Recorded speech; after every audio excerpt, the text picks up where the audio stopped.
दोस्तों, आज मैं आपको एक ऐसी बात बताने वाली हूँ जो सुनकर आप शॉक्ड रह जाओगे और शायद थोड़ा इमोशनल भी हो जाओगे, क्योंकि यह बात उन हजारों लोगों से जुड़ी है जो सोचते हैं कि अब उम्र हो गई, अब पैर कमजोर होंगे ही, अब चलना मुश्किल होगा ही, अब दूसरों पर डिपेंडेंट रहना पड़ेगा ही। अगर आप 7 साल से ज्यादा के हैं या आपके घर में कोई बुजुर्ग है जिनके पैर कमजोर हो गए हैं, जो थोड़ा चलने पर थक जाते हैं, जिन्हें उठने बैठने में तकलीफ होती है, जिनके पैर कांपते हैं, जिन्हें बैलेंस रखने में मुश्किल होती है, जो कहते हैं कि बेटा अब तो उम्र हो गई चलना नहीं होता, तो मैं आपको बताना चाहती हूँ कि यह नॉर्मल नहीं है। हाँ, आपने सही सुना। पैरों की कमजोरी आफ्टर 60 नॉर्मल नहीं है। ये उम्र का तकाजा नहीं है। ये एक डिफिशियंसी है जो साइलेंटली आपके मसल्स को खा रही है, आपकी नर्व्स को डैमेज कर रही है और आपको अपने ही पैरों पर खड़े होने से रोक रही है। और सबसे ट्रेजेडिक बात यह है कि ये डिफिशियंसी इतनी कॉमन है कि ऑलमोस्ट हर दूसरा बुजुर्ग इससे सफर कर रहा है, लेकिन किसी को पता नहीं, क्योंकि ना तो टेस्ट होता है ना तो ट्रीटमेंट होती है। लोग बस मान लेते हैं कि अब बूढ़े हो गए तो कमजोर तो होंगे ही, लेकिन ये सच नहीं है। आज मैं एज अ डॉक्टर आपको एग्जैक्टली बताऊंगी कि वो एक डिफिशियंसी क्या है जो साथ के बाद पैरों की कमजोरी की सबसे बड़ी वजह है। ये डिफिशियंसी क्यों होती है, इसके वार्निंग साइंस क्या हैं, और सबसे इंपॉर्टेंट के इसको कैसे ठीक करना है ताकि आप या आपके बुजुर्ग दोबारा अपने पैरों पर खड़े हो सकें, चल सकें, इंडिपेंडेंट रह सकें। ये वीडियो उन सब के लिए है जिनके घर में माँ बाप हैं, दादा दादी हैं, नाना नानी हैं जो कमजोर हो गए हैं। ये वीडियो उनके लिए भी है जो खुद साथ के करीब हैं और चाहते हैं कि ये प्रॉब्लम उन्हें ना हो। तो लास्ट तक जरूर देखना, क्योंकि ये इन्फॉर्मेशन जिंदगियां बदल सकती है। अब सीधा पॉइंट पर आती हूँ। वो एक डेफिशिएंसी जो साथ के बाद पैरों की कमजोरी की सबसे बड़ी वजह है, वो है विटामिन B12 की डिफिशिएंसी। मैं जानती हूँ आप सोच रहे हो कि B12 ये तो वो विटामिन है जो एनर्जी देता है। हाँ, लेकिन B12 सिर्फ एनर्जी नहीं देता। B12 आपके नर्वस सिस्टम का प्रोटेक्टर है। B12 आपकी नर्व्स के ऊपर जो प्रोटेक्टिव कवरिंग होती है, जिसे मेलिन शीथ कहते हैं, उसको मेंटेन करता है। जब B12 कम होता है तो यह मेलिन शीथ डैमेज होने लगती है, और जब यह डैमेज होती है तो नर्व्स प्रॉपरली सिग्नल नहीं भेज पाती ब्रेन से मसल्स तक। रिजल्ट, मसल्स को पता ही नहीं चलता कि कब कॉन्ट्रैक्ट करना है, कितना कॉन्ट्रैक्ट करना है। पैर कमजोर लगते हैं, बैलेंस बिगड़ता है, चलना मुश्किल होता है। और यह सिर्फ एक प्रॉब्लम नहीं है। B12 डिफिशिएंसी से मसल्स भी डायरेक्टली वीक होती हैं, क्योंकि B12 प्रोटीन सिंथेसिस में भी रोल प्ले करता है। तो बेसिकली B12 की कमी से डबल अटैक हो रहा है। एक तरफ नर्व्स डैमेज हो रही हैं, दूसरी तरफ मसल्स वीक हो रही हैं। दोनों मिलकर आपको अपने पैरों पर खड़े होने से रोक रहे हैं। और सबसे स्केरी बात यह है कि यह प्रोसेस साइलेंटली होता है। आपको पता भी नहीं चलता कि अंदर क्या हो रहा है। धीरे धीरे पैर कमजोर होते जाते हैं और एक दिन आप नोटिस करते हो कि अब चल नहीं सकते। तब तक बहुत लेट हो चुका होता है। अब सवाल यह है कि साथ के बाद B12 की डिफिशिएंसी क्यों होती है। इसके कई रीजंस हैं जो मैं आपको डिटेल में बताती हूँ। पहला रीजन है अब्जॉर्प्शन का कम होना। देखिए, B12 को अब्जॉर्ब करने के लिए आपके स्टमक में एक चीज चाहिए जिसे इंट्रिंसिक फैक्टर कहते हैं। ये स्टमक की सेल्स बनाती हैं, लेकिन जैसे जैसे उम्र बढ़ती है स्टमक की ये सेल्स कम होने लगती हैं और इंट्रिंसिक फैक्टर की प्रोडक्शन कम हो जाती है। रिजल्ट, चाहे आप कितना भी B12 वाला खाना खाओ, वो अब्जॉर्ब नहीं होता। यही वजह है कि साथ के बाद ऑलमोस्ट 40 से 50% लोगों में B12 डिफिशिएंसी होती है। दूसरा रीजन है डाइट का प्रॉब्लम।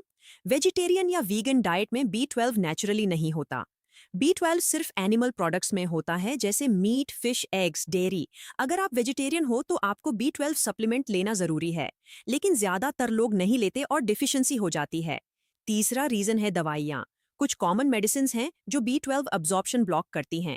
मेटफॉर्मिन जो डायबिटीज के लिए दी जाती है, PPIs जो एसिडिटी के लिए दी जाती हैं, जैसे ओमेप्राजोले, पंटोप्राजोले, ये सब B12 अब्जॉर्प्शन कम कर देती हैं।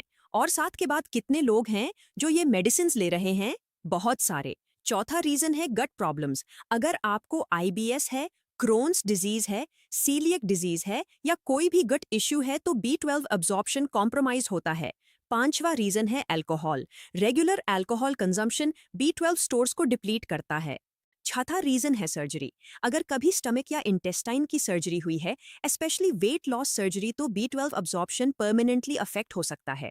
इन सब रीजंस की वजह से साथ के बाद B12 डिफिशिएंसी बहुत कॉमन है, लेकिन ट्रेजिकली अंडर डायग्नोज्ड है। लोग सिम्टम्स को उम्र का तकाजा समझ लेते हैं, जबकि एक्चुअली ये ट्रीटेबल डिफिशिएंसी है। मैं हूं डॉक्टर महाम, और मैं ये इसलिए बता रही हूं क्योंकि मैंने खुद अपनी प्रैक्टिस में और अपनी रिसर्च में देखा है कि कितने बुजुर्ग पैर की कमजोरी से परेशान हैं और किसी ने उनका B12 चेक ही नहीं किया। जब मैंने उनका B12 चेक करवाया तो सीवियरली डिफिशिएंट निकले। ट्रीटमेंट दिया तो महीनों में चलने लगे, खड़े होने लगे। उनके बच्चों ने मुझे कॉल करके रोते हुए कहा कि डॉक्टर साहब, हमने तो मान लिया था कि अब माँ चली नहीं सकती, आपने उन्हें दोबारा चलना सिखा दिया। ये है पावर सही डायग्नोसिस की। लेकिन इसके लिए पहले तो पता होना चाहिए कि प्रॉब्लम क्या है। आज मैं आपको एग्जैक्टली बताऊंगी कि B12 डिफिशिएंसी के वार्निंग साइंस क्या हैं, ताकि आप पहचान सको कि क्या हो रहा है। पहला वार्निंग साइन है पैर में कमजोरी, स्पेशली सीढ़ियों पर। अगर सीढ़ियां चढ़ते वक्त पैर नहीं उठते, घुटने बकल करते हैं, बहुत मेहनत लगती है, तो ये B12 डिफिशिएंसी का अर्ली साइन है। दूसरा साइन है नंबनेस या टिंगलिंग। पैर में झुंझुनाहट, सुनापन, पिंस एंड नीडल्स फीलिंग। अगर ये रेगुलरली हो रही है, स्पेशली पैरों की उंगलियों में या तलवों में, तो ये नर्व डैमेज का साइन है जो B12 की कमी से होती है। तीसरा साइन है बैलेंस का प्रॉब्लम। अगर खड़े होने में बैलेंस नहीं रहता, चलते वक्त डगमगाते हो, गिरने का डर रहता है, अंधेरा हो तो और मुश्किल होती है, तो ये B12 डिफिशिएंसी के नर्व डैमेज का साइन है। चौथा साइन है फटीग, जो रेस्ट से ठीक ना हो। बहुत ज्यादा थकान, कुछ करने का मन ना करना, दिन भर लेते रहने को दिल करना, ये भी B12 की कमी का साइन है। पांचवा साइन है मेमोरी प्रॉब्लम्स और कंफ्यूजन। चीजें भूलना, बात याद ना रहना, डिसीजंस लेने में मुश्किल, ये भी B12 डिफिशिएंसी से होता है, क्योंकि B12 ब्रेन के लिए भी जरूरी है। छठा साइन है mood changes. Depression, irritability, anxiety बिना रीजन के, ये भी B12 की कमी से होता है। सातवां साइन है पेले स्किन या येलोविश टिंजे। B12 की कमी से अनीमिया होती है, जो स्किन को पाले या हल्का पीला कर देती है। आठवां साइन है ब्रेथलेसनेस। थोड़ा चलने पर सांस फूलना, हल्की एक्टिविटी पर भी हाँफना, ये भी B12 डिफिशिएंसी के अनीमिया की वजह से होता है। नवां साइन है ग्लॉसिटिस यानी टंग की प्रॉब्लम। टंग स्वोलन, रेड या स्मूथ हो जाना, टेस्ट में प्रॉब्लम, ये भी B12 डिफिशिएंसी का साइन है। 10वां साइन है डिस्टर्ब्ड विजन। कभी कभी ब्लरी विजन या विजन चेंजेस भी B12 की सीवियर कमी से हो सकते हैं। अगर इन साइंस में से 3-4 आप में या आपके बुजुर्ग में हैं, तो प्लीज B12 टेस्ट करवाओ। इस टेस्ट का नाम है सीरम B12 या सीरम चोबालामिन। इसके साथ MMA यानी मेथिल मैलोनिक एसिड भी टेस्ट करवाना अच्छा होता है, क्योंकि ये ज्यादा एक्यूरेट बताता है कि एक्चुअल डिफिशिएंसी है या नहीं। दोस्तों, अगर अभी तक आपने इस वीडियो को लाइक नहीं किया, तो प्लीज एक सेकंड रुकिए और लाइक बटन दबा दीजिए।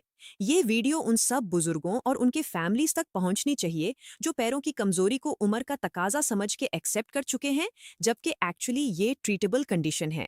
और अगर आप इस चैनल पर नए हो, तो डॉक्टर महाम को अभी सब्सक्राइब कर लो और बेल आइकॉन ऑन करो।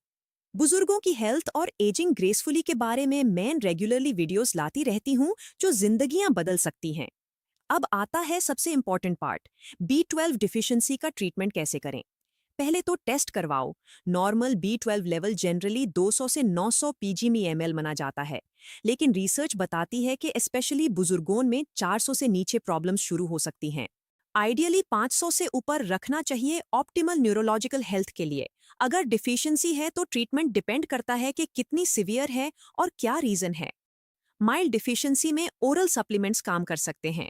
B12 supplements ion methyl cobalamin form में यह बेटर अब्जॉर्ब होता है। दो से डॉक्टर से कंफर्म करवाना, लेकिन जनरली 1000 to 2000 मेसीजी डेली दी जाती है डिफिशिएंसी में। मॉडरेट से सिवियर डिफिशिएंसी में इंजेक्शन ज्यादा इफेक्टिव हैं, क्योंकि ये अब्जॉर्प्शन प्रॉब्लम बाईपास कर देते हैं। B12 इंजेक्शंस जनरली हफ्ते में 1 या 2 बार दी जाती हैं, स्टार्टिंग में, फिर मंथली मेंटेनेंस डोज। ये इंजेक्शन सेफ हैं और साइड इफेक्ट्स ऑलमोस्ट नहीं होते, क्योंकि B12 वाटर सॉल्युबल है और एक्स्ट्रा अमाउंट बॉडी बाहर निकाल देती है। अब मैं आपको डाइट के बारे में बताती हूँ। B12 के बेस्ट फूड सोर्सेज हैं। एग्स, स्पेशली योक में B12 होता है। रोजाना 2 अंडे खाना B12 के लिए अच्छा है। डेयरी प्रोडक्ट्स में भी B12 है। दूध, दही, पनीर, इनमें B12 मिलता है। फिश, स्पेशली फैटी फिश में काफी B12 है। मीट और चिकन में भी है। लेकिन यहाँ एक इम्पॉर्टेंट बात समझ लो, अगर आप 7 से ज्यादा के हो और आपको एब्जॉर्प्शन प्रॉब्लम है तो चाहे आप कितना भी B12 वाला खाना खाओ, वो अब्जॉर्ब नहीं होगा। इसलिए सप्लीमेंट्स या इंजेक्शन जरूरी हैं। फूड अलोन काफी नहीं है ज्यादातर बुजुर्गों के लिए। वेजिटेरियंस के लिए स्पेशली ध्यान दें। अगर प्योर वेजिटेरियन हो तो आपको B12 सप्लीमेंट लेना कंपलसरी है। कोई नेचुरल वेजिटेरियन फूड में सफिशिएंट B12 नहीं होता। फोर्टिफाइड फूड्स जैसे फोर्टिफाइड सीरियल्स, फोर्टिफाइड सोय मिल्क इनमें थोड़ा मिलता है, लेकिन जनरली सप्लीमेंट की जरूरत होती है। अब मैं कुछ एडिशनल टिप्स बताती हूँ जो B12 के साथ पैर की स्ट्रेंथ के लिए जरूरी हैं। पहला टिप है प्रोटीन इंटेक बढ़ाओ। मसल्स बनाने के लिए प्रोटीन चाहिए।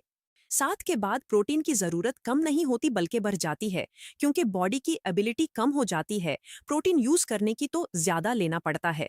हर मील में प्रोटीन इंक्लूड करो। एग्स, दाल, दही, पनीर, चिकन, फिश, नट्स, ये सब प्रोटीन सोर्सेस हैं। दूसरा टिप है विटामिन डी भी चेक करवाओ।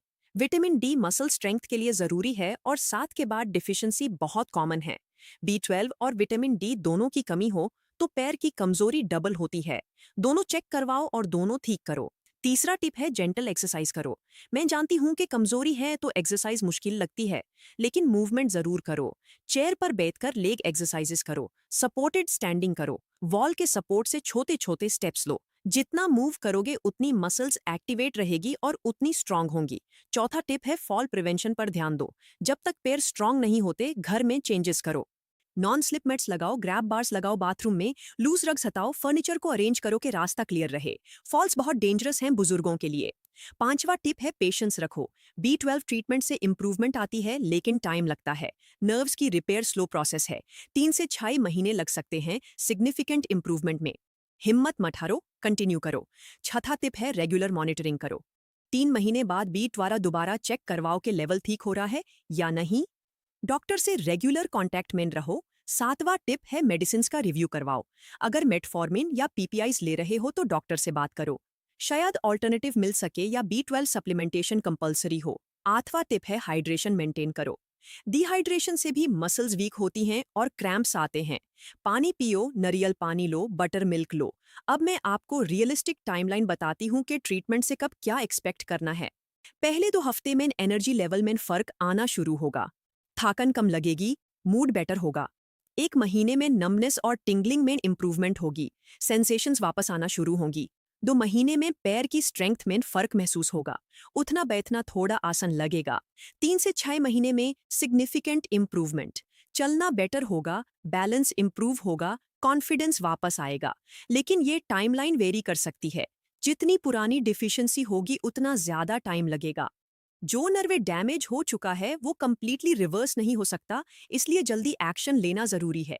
मैंने एक अंकल को देखा था जो 62 साल के थे और 2 साल से पैर की कमजोरी से परेशान थे। वॉकर यूज कर रहे थे, घर में भी मुश्किल से चलते थे। फैमिली ने मान लिया था कि अब यही जिंदगी है। जब वो मेरे पास आए तो मैंने उनका B12 चेक करवाया। लेवल सिर्फ 800 था जबकि नॉर्मल 200 से ऊपर होना चाहिए। Severe deficiency. मैंने उन्हें B12 इंजेक्शन शुरू करवाई हफ्ते में 2 बार। साथ में प्रोटीन इंटाके बढ़ाया, विटामिन डी दिया, जेंटल एक्सरसाइजेज शुरू करवाई। 1 महीने में वो मुझे मिलने आए तो खुद चल कर आए वॉकर के बिना। उन्होंने कहा डॉक्टर 2 साल बाद पहली बार खुद चला हूं। 3 महीने बाद वो मार्केट जाने लगे। 6 महीने बाद मस्जिद जाके नमाज पढ़ने लगे। उनके बेटे ने मुझे फोन किया कि डॉक्टर साहब आपने हमारे अब्बू को नई जिंदगी दी है। ये है पावर सही डायग्नोसिस और सही ट्रीटमेंट की। लेकिन कितने लोग हैं जो ये ट्रीटमेंट ले ही नहीं पाते क्योंकि उन्हें पता ही नहीं कि प्रॉब्लम क्या है। अब एक बहुत जरूरी डिस्क्लेमर, ये इन्फॉर्मेशन एजुकेशनल पर्पस के लिए है। B12 डिफिशियंसी के अलावा और भी रीजंस हैं पैर की कमजोरी के आफ्टर 60 जैसे diabetes, neuropathy, spinal cord problems, peripheral artery disease, thyroid issues, stroke effects और बहुत से और रीजंस। इसलिए सेल्फ डायग्नोज मत करो। डॉक्टर से मिलो, प्रॉपर टेस्ट करवाओ, सही डायग्नोसिस लो फिर ट्रीटमेंट लो।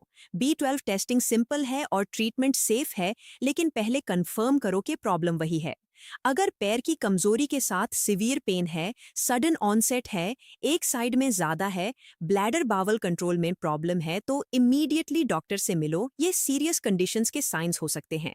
दोस्तों, मैं जानती हूं कि इस वीडियो में बहुत इन्फॉर्मेशन थी।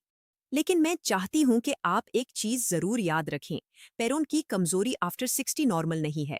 ये एजिंग का इनेविटेबल पार्ट नहीं है। बहुत से केसेस में ये ट्रीटेबल है। आपके बुजुर्गों को ये सोच कर नहीं छोड़ देना चाहिए कि अब क्या हो सकता है। उन्हें प्रॉपर इवैल्यूएशन मिलनी चाहिए, प्रॉपर टेस्टिंग होनी चाहिए, प्रॉपर ट्रीटमेंट मिलना चाहिए। उनके पास भी राइट है डिग्निफाइड इंडिपेंडेंट जिंदगी जीने का। अगर आपके घर में कोई बुजुर्ग है जिनके पैर कमजोर हैं तो आज ही उनका B12 टेस्ट करवाओ। यह सिंपल सी चीज उनकी जिंदगी बदल सकती है। अगर इस वीडियो ने आपको कुछ नया सिखाया है तो लाइक जरूर करो। कमेंट में बताओ कि आपके घर में कोई है जिनके पैर कमजोर हैं और आप उनके लिए क्या करने वाले हो। मैं हर कमेंट पढ़ती हूँ और रिप्लाई करती हूँ। अपने फैमिली ग्रुप्स में यह वीडियो जरूर शेयर करो। हर घर में बुजुर्ग हैं और हर घर में ये इन्फॉर्मेशन पहुंचनी चाहिए। शेयर करो ताकि ज्यादा से ज्यादा लोगों तक ये लाइफ चेंजिंग इन्फॉर्मेशन पहुंचे। और डॉक्टर माहम को सब्सक्राइब करो अगर नहीं किया तो। बेल आइकॉन ऑन करो ताकि कोई वीडियो मिस ना हो। अब आती है अगली वीडियो की बात। क्या आपको पता है कि 7 के बाद पैर की वीकनेस में एक स्पेसिफिक एक्सरसाइज है जो सिर्फ 5 मिनट में पैर की स्ट्रेंथ वापस लाना शुरू कर देती है। ये एक्सरसाइज चेयर पर बैठकर होती है, बिल्कुल सेफ है और कोई भी कर सकता है चाहे कितना भी कमजोर हो। अगली वीडियो में मैं वो एग्जैक्ट एक्सरसाइज रूटीन बताऊंगी जो बुजुर्गों के लिए स्पेसिफिकली डिजाइंड है और जो पैर की स्ट्रेंथ रीबिल्ड करती है। ये वीडियो बहुत प्रैक्टिकल होने वाली है तो मिस मत करना। तब तक अपना ख्याल रखिए, अपने बुजुर्गों का ख्याल रखिए। उन्हें इग्नोर मत करो। उनकी प्रॉब्लम्स को उम्र का तकाजा मत समझो। हर प्रॉब्लम का सोल्यूशन होता है, बस ढूंढना पड़ता है। उन्हें डॉक्टर के पास ले जाओ, टेस्ट करवाओ, ट्रीटमेंट लो और उन्हें दोबारा खड़े होता देखो। ये खुशी किसी चीज से कंपेयर नहीं हो सकती। अल्लाह आप सबको और आपके बुजुर्गों को बेहतरीन सेहत दे, लंबी जिंदगी दे और इतनी स्ट्रेंथ दे कि वो अपने पैरों पर खड़े रह सकें हमेशा। शुक्रिया।